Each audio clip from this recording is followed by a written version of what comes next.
शंख हा शब्द आपल्या बोलीभाषेमध्ये इतका रुळलाय की एखाद्याला कुत्सितपणे जर का बोलायचं असेल, त्याचा अपमान करायचा असेल, तर आपण म्हणतो नुसता शंख करतो हा, काही कामाचा नाही. किंवा कामाच्या बाबतीमध्ये शंख याच्या व्यतिरिक्त साहित्यामध्ये जर का प्रेमरसाचं वर्णन करायचं असेल तर देखील ही जोडी म्हणजे अगदी शंख शिंपल्याची आहे असं म्हटलं जातं. पण हा शंख म्हणजे हिंदू धर्माचा, हिंदू संस्कृतीचा एक प्रमुख असा अंग आहे किंवा हिंदुत्वाचं प्रमुख असं प्रतीक म्हणजे शंख. हिंदुत्वाचं मानचिन्ह, बोधचिन्ह म्हणजे शंख. देवघरामध्ये पूजेमध्ये पूजला जाणारा असा हा शंख. या शंखाचा आधार घेऊन हिंदू धर्मजागृतीचे काम करणारे केशव शंखनाथ पथक आणि त्याचे संस्थापक अध्यक्ष मित्रवर्य नितीनजी गोकुळ महाजन यांच्यावर आजचा हा आपला सॅफ्रॉन स्टोरीचा व्हिडिओ आहे. आपण चर्चा करणार आहोत की कशा रीतीने या केशव शंखनाथ पथकाची वाटचाल ही सुरू झाली. मित्रवर्य नितीन अंमळनेर जळगाव येथून पुण्यामध्ये धाकट्या भावाच्या एका प्रशिक्षणानिमित्त मित्रवर्य नितीन पुण्यात आले. कष्ट म्हणजे काय हे नितीनजींची वाटचाल बघितल्यानंतर आपल्याला लक्षात येते. आणि प्रचंड कष्ट उपसताना मनामध्ये असलेली राष्ट्रीयत्वाची भावना, मनामध्ये असलेली हिंदुत्वाची भावना हे नितीनजींच्या वाटचालीकडे बघून आपल्याला ही जाणवते. मित्रवर्य नितीन संचिती हॉस्पिटलमध्ये उतरल्यानंतर एक त्यांच्या ओळखीचे परिचित हे हडपसर मांजरे येथे राहत होते. तर पायी हे हडपसर मांजरीला त्यांना भेटायला गेले, कारण की खिशामध्ये पैसे नव्हते, रुपये नव्हते. भावाचं प्रशिक्षण पूर्ण झाल्यानंतर मग पुण्यामध्येच स्थायिक व्हायचं असं नितीनजींनी ठरवलं. 6,000 पगारावर नितीनजी एका आस्थापनामध्ये काम करू लागले. आणि त्याच वेळेला काम करता करता संध्याकाळी मिळणारा मोकळा वेळ, ज्यामध्ये त्यांच्या मनामध्ये असलेली राष्ट्रीयत्वाची आणि हिंदुत्वाची भावना ही कुठेतरी त्याला वाट पाहिजे होती. आणि त्याच सुमारास इंडिया अगेन्स्ट करप्शन नावाचं अण्णा हजारेंचं आंदोलन हे उदयास आलं, हे फुलू लागलं आणि प्रचंड प्रतिसाद राष्ट्रभक्त नागरिकांकडून अण्णांच्या आंदोलनाला मिळू लागला. बालगंधर्व रंगमंदिराच्या जवळच अण्णांचं हे आंदोलन चालू होतं आणि अनेक दिग्गज नामांकित मंडळी पुण्यातली, पुण्याच्या बाहेरची, महाराष्ट्रातली या आंदोलनामध्ये सहभागी होते.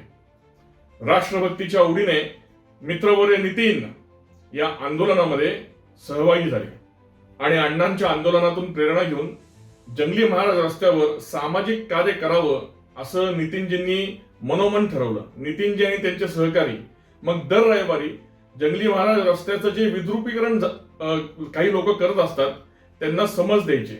विद्रुपीकरण करणं म्हणजेच जंगली महाराज रस्त्यावर अनेक ठिकाणी भिंती रंगवणं किंवा भिंतींवर वेगवेगळी पोस्टर्स लावणं, जे एमएससीबीचे डीपी असतात त्याच्यावर आपल्या जाहिराती करणं. अस्वच्छ असा जंगली महाराज रोड, तिथं नितीनजींनी स्वच्छता मोहीम राबवली. आणि ही स्वच्छता मोहीम राबवताना त्यांचा संपर्क आला विश्व हिंदू परिषद बजरंग दलाच्या काही कार्यकर्त्यांशी.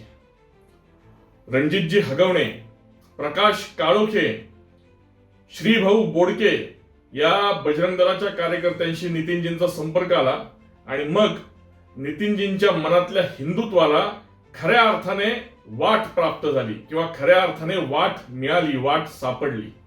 आणि मग म्हातोबा मंदिर कोथरूड येथे विश्व हिंदू परिषदेचं जे साप्ताहिक एकत्रीकरण चालायचं, त्या साप्ताहिक एकत्रीकरणाला, साप्ताहिक आरतीला नितीनजी हे नियमितपणे जायला लागले. आध्यात्मिक पार्श्वभूमी असलेल्या घरामध्ये मित्रवर्य नितीनजींचा जन्म झाला होता. नितीनजींनी शक्तिपात दीक्षा घेतली आहे, म्हणजेच शक्तिपात दीक्षित मित्रवर्य नितीनजी महाजन असा खरं तर त्यांचा परिचय करून दिला पाहिजे. शक्तिपात दीक्षा म्हणजे काय, तर तो कुंडलिनी जागृती करण्याचा एक महत्वाचा टप्पा आहे. आणि अशी सगळी पार्श्वभूमी लाभल्यामुळे लहानपणापासून घरामध्ये शंख वाजवण्याची सवय, शंख वाजवण्याचा एक संस्कार. आणि मग या साप्ताहिक आरतीला बजरंग दलाच्या नितीनजी दर आरतीला शंखाचं वादन त्या मंदिरामध्ये करायचे आरतीमध्ये. आणि मग ह्याच वादनाला कुठेतरी सामूहिक स्वरूप प्राप्त झालं पाहिजे. सगळ्यांनी मिळून शंखाचं प्रशिक्षण घेऊयात आणि शंखवादन करूयात अशी कल्पना नितीनजींच्या मनामध्ये आली. मग म्हातोबा मंदिर परिसरामध्ये सामूहिक शंखवादनाचे प्रशिक्षण सुरू असतानाच 2014 साली विश्व हिंदू परिषदेच्या सुवर्ण महोत्सवी वर्षानिमित्त Pune new English school Tilak road येथे साध्वी सरस्वती दिदींची प्रचंड मोठी अशी सभा झाली. आणि या सुवर्ण महोत्सवी वर्षानिमित्त आयोजित सभेमध्ये व्यासपीठावरून नितीनजींनी अतिशय उत्साहवर्धक असे शंखवादन केले. मग अनेक धार्मिक कार्यक्रमांमध्ये शंखवादनासाठी नितीनजींना पाचारण करण्यात येऊ लागले. आणि मग शंख या विषयात इत्थंभूत माहिती गोळा करायला नितीनजींनी सुरुवात केली. खऱ्या अर्थाने शंखाबद्दल आपल्या शास्त्रांमध्ये काय सांगून ठेवलंय, विज्ञान काय म्हणतं, या दोन्ही अंगांनी नितीनजींचा अभ्यास सुरू झाला. शंखाची उत्पत्ती, शंख साधना, गरुड पुराण, विष्णू पुराणामध्ये आलेले शंखाचे संदर्भ, समुद्र मंथनामध्ये आलेले शंखाचे संदर्भ, 14 रत्न ज्यामध्ये एक प्रमुख रत्न म्हणजे शंख आहे, या शंखाबरोबर या बाकीच्याही 13 रत्नांचा अभ्यास.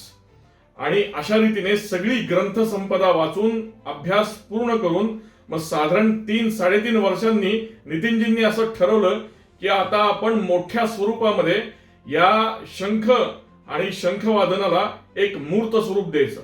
2014च्या नंतर 2015, 16, 17ला छोट्या स्वरूपात चालणारं हे सामूहिक वादन याला एक मूर्त स्वरूप देण्याचं ठरवण्यात आलं. 2017ला 70 जणांनी शंखवादनासाठी नितीनजींकडे नोंदणी केली. आणि त्याच्यानंतर 2019 साली भारत माता अभ्यासिकेमध्ये माननीय श्री किशोरजी चव्हाण, श्रीकांतजी चिल्लाड, माननीय श्री दादा वेदक, माननीय श्री भाऊराव कुदळे यांच्या मार्गदर्शनाखाली नितीनजींनी केशव शंखनाद पथक या संस्थेची अधिकृतरित्या धर्मदाय आयुक्ताकडे नोंदणी केली. आणि एका अर्थाने केशव शंखनाथ पथकाचं पुण्यामध्ये मुहूर्तमेढ रोवली गेली. नितीनजींना जेव्हा विचारलं केशव हे नाव कसं काय सुचलं, तेव्हा मग त्यांनी सांगितलं की केशव म्हणजे भगवान योगेश्वर श्रीकृष्ण. जरी किती पुराणांमध्ये शंखाचा उल्लेख आला तरी हिंदू जनमानसाला शंखाची माहिती झाली ती भगवान योगेश्वर श्रीकृष्णाने. तरी हिंदू समाजाला शंखाची जी माहिती झाली किंवा हिंदू मानसावर, हिंदू जनमानसावर शंखाचा जो प्रभाव आहे तो शंख म्हणजे पांचजन्य शंख, जो भगवान योगेश्वर श्रीकृष्णांनी महाभारताचं युद्ध सुरू होताना पांचजन्य घोष केला तो पांचजन्य शंख. आणि महाभारतकालीन या युद्धामध्ये योगेश्वर भगवान श्रीकृष्णांनी जो पांचजन्य शंखनाद केला त्याचा उद्देश हाच होता की या धर्मयुद्धामध्ये सगळ्या धर्मवीरांनी लढायला सज्ज व्हावं. जे युद्धामध्ये सहभागी झालेले नाहीयेत अशी लोक देखील त्यांनी या युद्धामध्ये या ना त्या स्वरूपामध्ये डायरेक्ट किंवा इनडायरेक्ट, प्रत्यक्ष किंवा अप्रत्यक्षरित्या सहभागी झालंच पाहिजे. जी लोक या युद्धात तटस्थ राहतील त्यांना त्याचा परिणाम भोगावा लागेल, कारण की हे धर्मयुद्ध आहे आणि धर्मयुद्धामध्ये कोणीही अलिप्त राहू शकत नाही. प्रत्येकाला लढावंच लागेल आणि धर्माच्या बाजूनेच लढावं लागेल. हा संदेश पांचजन्य घोष करून, पांचजन्य शंखनाद करून भगवान योगेश्वर श्रीकृष्णांनी दिला. पुण्यामधील ओंकारेश्वर मंदिरात प्रत्येक महिन्याच्या 1 आणि 3 शनिवारी केशवनाथ शंख पथकाचा अतिशय शिस्तबद्ध आणि सामूहिक स्वरूपामध्ये सराव सुरू झाला. साधारण नितीनजींनी या शंखनाद वाद्य पथकाचा एक सिलेबस तयार केला, एक अभ्यासक्रम तयार केला. जानेवारीपासून हा अभ्यासक्रम सुरू होतो आणि ऑगस्ट मध्ये हा अभ्यासक्रम संपतो. साधारण 1 आणि 3 शनिवारी 17 शनिवार साधारण येतात आणि 3 एक्स्ट्राचे शनिवार, 17 शनिवार प्रॅक्टिकल अभ्यासक्रम, 3 शनिवार लेक्चर्स, थेरी असं आपण म्हणूयात. या 3 लेक्चर्स मध्ये शंखाची उत्पत्ती, शंखाचं शास्त्रीय महत्व, आध्यात्मिक महत्व, याच्याबरोबर शंख वाजवल्यामुळे शरीरावर कसे पॉझिटिव्ह परिणाम होतात, लंग्ससाठी ते कसं उपयुक्त आहे, शंख वाजवल्यामुळे टॉन्सिल्सचा प्रॉब्लेम येत नाही, आपल्या आजूबाजूला सगळं वातावरण शुद्ध होतं, पॉझिटिव्हिटी पसरते. या सगळ्या गोष्टींचा अभ्यास नितीनजींनी स्वतः केला आणि त्याची मांडणी नितीनजी 3 लेक्चर्स मध्ये करतात आणि त्याच्यानंतर 17 लेक्चर्स मध्ये प्रत्यक्ष शंखवादनाचं प्रशिक्षण दिलं जातं. त्याच्यासाठी ओंकाराची साधना केली जाते. ओंकार आवाजाचा चढ उतार 7 नाद आणि 11 आवर्तनांमध्ये हे शंखवादनाचं प्रशिक्षण हे पूर्ण होतं. आतापर्यंत म्हणजे 2019 पासून हा शास्त्रशुद्ध अभ्यास एक सिलेबस हा केशव शंखनाथ पथकाने सुरू केला. 2019 पासून आज 2024 पर्यंत साधारण 2500 लोकांनी याच्यामध्ये सहभाग घेतला आहे. म्हणजे थोडक्यात केशव शंखनाथ पथकाच्या मांडवाखालून 2500 लोक गेलेले आहेत आणि या 2500 लोकांमधून ज्यांनी हा अभ्यासक्रम पूर्ण केला किंवा ज्यांनी या अभ्यासक्रमामध्ये जे निष्णात झालेले आहेत असे 700 लोक आहेत. आणि दरवर्षी हे 17 शनिवार आणि पुढचे 3 थेरीचे शनिवार हे अभ्यासक्रम पूर्ण झाल्यानंतर मग त्यांना शंखवादक सन्मान असं पुरस्कार देण्यात येतो किंवा त्यांचा तसा गौरव करण्यात येतो. असे 700 जण पुण्यामधून निष्णात झालेले आहेत शंखवादनामध्ये आणि 2500 लोकांनी हा शंखवादनाचा अनुभव घेतलाय. सांगायला अतिशय अभिमान वाटतो की पुण्यातले प्रसिद्ध हृदयरोग तज्ञ डॉक्टर हिरेमठ हे डॉक्टर हिरेमठ कायम त्यांच्याकडे जे पेशंट्स येतात त्यांना सांगतात की तुम्हाला हे अँजिओग्राफी अँजिओप्लास्टी हे सगळं टाळायचं असेल तर तुम्ही शंखवादनाचा अभ्यास केला पाहिजे. लहानपणापासून शंखवादनाचा सराव जर का तुम्ही केलात तर आपल्याला कधी हृदयरोगाचा त्रास होणार नाही. आणि ते त्यांच्या पेशंटला कायम असं सांगतात की तुम्ही शंखवादनाला सुरुवात करा आणि त्याच्यासाठी ते केशव शंखनाथ पथकाला रेफर करतात. कुठेही नितीनजींची त्या डॉक्टरांची ओळख नाहीये किंवा त्या डॉक्टरांची नितीनजींशी ओळख नाहीये, पण शंखवादनाचं शास्त्रशुद्ध प्रशिक्षण इथं दिलं जातं. तुम्हाला जर का शक्य झालं तर तुम्ही ते प्रशिक्षण आवर्जून घ्या.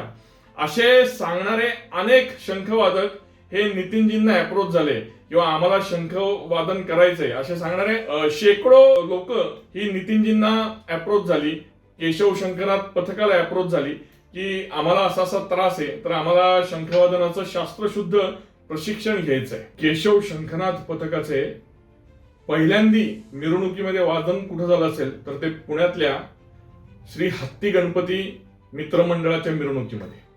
त्याच्यानंतर गणेशोत्सवामध्ये अनेक ठिकाणी केशव शंखनाथ पथकाचे वादन झाले.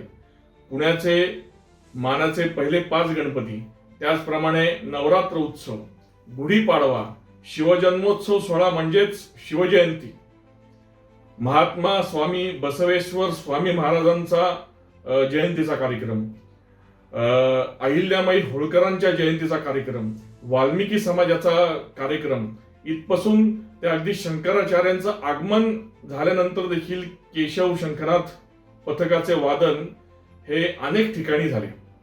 पण नितीनजींनी याच्यामध्ये एक दंडक असा पाळला की त्यांनी असं सांगायचं की आपण वादन कुठं करायचं तर जिथं धार्मिक अनुष्ठान आहे किंवा जिथं देवाचं धर्माचं कार्य आहे तिथंच आपण वादन करायचं. कोणाच्याही वैयक्तिक कार्यक्रमांसाठी, डोहा जेवणासाठी, बारशासाठी किंवा वाढदिवसासाठी आपण यत्किंचित कधीही वादन करायचं नाही. फक्त धार्मिक अनुष्ठान आणि देव किंवा धर्म यांचं अस्तित्व तिथं आहे, त्यांचं अनुष्ठान तिथं मांडलेलं असेल अशाच ठिकाणी वादन करायचं. केशव शंखनाथ पथकाचा 2019 पासूनचा आलेख दिवसेंदिवस वाढतच चाललाय. ही खूप आनंदाची गोष्ट आहे. हिंदुस्थानातील पहिला मानाचा सार्वजनिक गणपती म्हणजे श्रीमंत भाऊसाहेब रंगारी गणेशोत्सव मंडळ. सांगायला अतिशय अभिमान वाटतो की या मंडळाचे उत्सव प्रमुख, या मंडळाचे उत्सवकर्ते श्री पुनीतदादा बालन यांनी हातामध्ये अक्षता घेऊन श्रींच्या मूर्तीसमोर नितीनजींना बाजूला बसवून असा संकल्प सोडला की जोपर्यंत श्रीमंत भाऊसाहेब रंगारी गणेशोत्सव हा सुरू आहे तोपर्यंत या गणेशोत्सवाच्या प्राणप्रतिष्ठेला केशव शंखनाथ पथकाचे वादन इथं तहहयात होणार. कुठल्याही आमंत्रणाची गरज नाही, कुठल्याही निमंत्रणाची गरज नाही. आणि किती योगायोग हा जुळून आला की हिंदुस्थानातल्या पहिला सार्वजनिक गणपती श्रीमंत भाऊसाहेब रंगारी प्राणप्रतिष्ठा सोहळ्याला हिंदुस्थानातले पहिलं केशव शंखनाथ पथक हे वादन करणार. होय, संपूर्ण हिंदुस्थानामध्ये पहिल्यांदी असा शंखनाथ वादनाचा सामूहिकरित्या पथक म्हणून जर का कोणी उपक्रम केलाय तर तो म्हणजे पुण्यातले आपलं केशव शंखनाथ पथक आणि त्याचे संस्थापक अध्यक्ष मित्रवर्य नितीनजी महाजन. पुण्याच्या बाहेर केशव शंखनाथ पथकाने पहिल्यांदा कुठे वादन केलं असेल तर ते म्हणजे 2022ला, जिथं ज्या डॉक्टर केशव बैराम हेडगेवारांची जी कर्मभूमी आहे, जी पुण्यभूमी आहे, त्या नागपूर शहरात. आणि प्रसंग पण काय होता तर सद्गुरुदास महाराज म्हणजेच आपले लाडके शिवकथाकार श्री विजयराव देशमुख यांना धर्म भास्कर पुरस्कार परमपूजनीय सरसंघचालक मोहनजी भागवत यांच्या हस्ते प्रदान करण्यात आला. आणि या कार्यक्रमाला व्यासपीठावर केशव शंखनाथ पथकाचे वादन झाले. 2023ला केशव शंखनाथ पथकाचा जिथं सराव होतो म्हणजे ओंकारेश्वर मंदिरात आरती करण्यासाठी देशाचे गृहमंत्री माननीय श्री अमितभाई शहा, महाराष्ट्र राज्याचे मुख्यमंत्री माननीय श्री एकनाथभाई शिंदे, तसेच महाराष्ट्राचे लाडके उपमुख्यमंत्री माननीय श्री देवेंद्रजी फडणवीस हे तिथे उपस्थित होते. आणि त्यांनी प्रत्यक्ष स्वतःच्या डोळ्याने केशव शंखनाथ पथकाचे हे वादन हे बघितलं, कानाने ऐकलं आणि अतिशय तृप्तीचा अनुभव त्यांनी घेतला. त्याच्यानंतर हा चढता आलेख हा चढतच राहिला, हा वाढतच राहिला. मग प्रयागराजला केशव शंखनाथ पथकाचे वादन झाले. त्याच्यानंतर काशी विश्वेश्वराला गंगा आरतीला केशव शंखनाथ पथकाचे 121 वादकांनी वादन केले. आणि हे वादन बघण्यासाठी गंगा आरतीला तुडुंब गर्दी भरली होती. त्याच्यानंतर 22 जानेवारी 2024ला 500 वर्षांचा हिंदूंचा संघर्ष पूर्ण झाला आणि अयोध्येमध्ये रामलल्लाची प्राणप्रतिष्ठा झाली. या प्राणप्रतिष्ठा सोहळ्याला केशव शंखनाथ पथकाला नोव्हेंबरमध्ये इन्व्हिटेशन आले, आमंत्रण आले. आणि एका अर्थे सगळे वादक हे कृतकृत्य झाले. रामलल्लाच्या मूर्तीसमोर गर्भगृहामध्ये आणि राम मंदिराच्या प्रांगणामध्ये केशव शंखनाथ पथकाचे वादन झाले. पुण्यामधल्या आपली ही सगळी लाडकी भावंड यांना प्रत्यक्ष रामरायाच्या समोर वादनाला संधी मिळाली. एका अर्थाने हा पुण्याचा मान वाढला. एका अर्थाने सगळ्या पुणेकरांच्या वतीनेच हे सर्व वादक रामरायासमोर वादन करण्यासाठी गेले. अयोध्येत वादन झाल्यानंतर उत्तर प्रदेश पोलिसांनी केशव शंखनाथ पथकाकडे संपर्क केला आणि उत्तर प्रदेश पोलिसांचं ब्रँडिंग करण्यासाठी केशव शंखनाथ पथकाची मदत मागितली. किती अभिमानाची गोष्ट ही. त्यांचा जो संपर्क क्रमांक आहे, जो हेल्पलाईन नंबर आहे पोलिसांचा, तो 1026. आणि हा 1026 नंबर लोकांच्या मनी ठसावा म्हणून प्रमुख चौकामध्ये 1026 नंबर करण्यासाठी केशव शंखनाथ पथकाने वादन केले. उत्तर प्रदेश पोलिसांना प्रचंड मोठं सहकार्य या आपल्या पथकाकडून लाभलं. याचबरोबर माऊली ज्ञानोबारायांची पालखी आणि जगद्गुरू तुकाराम महाराजांची पालखी जेव्हा पुण्यामध्ये येते तर पुण्यातील फर्ग्युसन रोडला हे केशव शंखनाथ पथकाचे 150 कार्यकर्ते, 150 वादक हे भव्य असं रिंगण करतात. आणि सांगायला अतिशय अभिमान वाटतो, चांगलं वाटतं, समाधान वाटतं की या दोन्ही पालख्या 1 मिनिटभर या रिंगणासाठी तिथं भाविकांना दर्शन मिळावं म्हणून 1 मिनिटभर या पालख्या तिथं थांबतात. जी सगळी रिंगण सोहळा जो होतो तो साधारण पुणे शहराच्या बाहेर होतो, पण हा रिंगण सोहळा केशव शंखनाथ पथकाचा हा मला वाटतं एकमेव रिंगण सोहळा असेल की जो पुण्यामध्ये होतो. आणि 150 वादक या रिंगण सोहळ्यामध्ये यावर्षी सहभागी झाले होते. बस इतकंच. अजून केशव शंखनाथ पथकाबद्दल ऐकायचंय तुम्हाला तर बघा, नितीनजींनी असं ठरवलंय की या संपूर्ण पश्चिम महाराष्ट्रामध्ये हे आपण शंखवादकांचं एक जाळच उभं करणार. आणि केशव शंखनाथ पथकाची पहिली शाखा पुण्याच्या बाहेर मालेगाव शहरामध्ये 150 वादकांनी नोंदणी करून ही शाखा सुरू केली. त्याच्यानंतर साताऱ्यामध्ये दुसरी शाखा सुरू झाली आणि संपूर्ण पश्चिम महाराष्ट्रात आता शंखवादकांचं जाळं उभं करण्याचा मानस केशव शंखनाथ पथकाने ठरवला आहे. आपण उत्कृष्ट वादन करतो, याचबरोबर आपण सामाजिक भानही जपायला हवं असं केशव शंखनाथ पथकाने ठरवलेलं आहे. आणि दरवर्षी काही सामाजिक भान राखून हे पथक उपक्रम राबवतं. त्याच्यामध्ये शैक्षणिक उपक्रमात दुर्गम भागातील विद्यार्थ्यांना शालेय साहित्याचं वाटप केशव शंखनाथ पथकाकडून केलं जातं. आरोग्य क्षेत्रामध्ये घरेलू कामगार महिला ज्या आहेत, ज्या स्वतःच्या आरोग्याची हेळसांड करतात, दुर्लक्ष करतात, अशा महिलांसाठी आरोग्य शिबिराचे आयोजन केलं जातं. आणि तिसरा महत्वाचा सामाजिक उपक्रम म्हणजे केशव पुरस्कार सन्मान सोहळा धार्मिक क्षेत्रामध्ये धर्म जगवण्यासाठी, धर्म वाचवण्यासाठी, धर्म जागवण्यासाठी काम करणाऱ्या कार्यकर्त्याला, त्याचप्रमाणे संघटन बांधणाऱ्या कार्यकर्त्याला, अशा 2 आयामांमध्ये हा पुरस्कार दिला जातो. आणि या पुरस्काराचं वैशिष्ट्य म्हणजे केशव शंखनाथ पथकाने असं ठरवलंय की हा पुरस्कार 40 वर्ष वयाच्या आतल्या कार्यकर्त्यांना द्यायचा. कारण की पुरस्कार साधारण 40-50व्या वर्षी मिळतो, जेव्हा उमेद बऱ्यापैकी कमी झालेली असते. पण 40 वर्षाच्या आधी जर का एखाद्याला पुरस्कार दिला तर तो आणखीन जोमाने कार्य करू शकतो. आणि आकाश जाधव या अतिशय सामान्य कार्यकर्त्याला, जो वीट भट्टीवर काम करतोय, असा सांगली जिल्ह्यातला हिंदुत्वनिष्ठ कार्यकर्ता, ज्याने कोविड काळामध्ये 1200 लोक, म्हणजे जवळपास 300-350 कुटुंब जी कन्वर्ट होत होती ख्रिश्चनिटीमध्ये, ह्यांना रोखून धरलं, त्यांचं काउन्सिलिंग केलं, त्यांना समजून सांगितलं आणि हिंदू धर्माचं, हिंदू धर्मरक्षणाचं एक पवित्र असं कार्य केलं. त्याच्या समाजाची ती सगळी मंडळी होती, त्या सगळ्या लोकांना त्यांनी थोपवून धरलं आणि हिंदू धर्मामध्ये स्थिर केलं. त्याचप्रमाणे यंदाचा पुरस्कार जो मिळाला ते हरिभक्तपरायण देवेंद्र महाराज निढाळकर, ज्यांनी सगळी हस्तलिखित गोळा केली आहेत. आपण पुस्तकं तर वाचतोच, पण हस्तलिखित गोळा करणं आणि ती जतन करणं आणि त्याचं वाचन करणं आणि हस्तलिखितांचं वाचन करण्याचा एक परिणाम असा असतो की तो ग्रंथ संपदा आपली पाठ होते. तर ही अनेक हस्तलिखित जुन्या धार्मिक ग्रंथांची ही निढाळकर महाराजांनी ही एकत्र केली आहेत, त्याचं संग्रहालय केलं आहे.